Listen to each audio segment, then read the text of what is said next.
গভীরে ঢুকবেন তখন এইসব বিষয় জানতে পারবেন।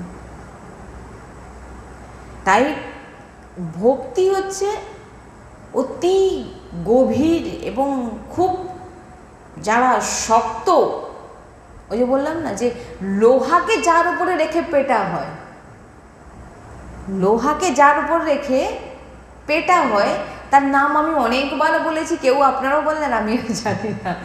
মানে লোহাকে কার উপর রেখে যাকে পিটিয়ে সোজা করা হয়, মানে চিন্তা করুন যে তাকে পিটলেও সে এমন পাষাণ হয়ে যায় যে তাকে কেউ কে ভক্ত বলে। তাই যাই হোক, যে সৎসঙ্গ আরম্ভ করবো অন্য জায়গায়, গুরু কৃপা, গুরুদেব যখন যেমন বলায়, তাই বলছেন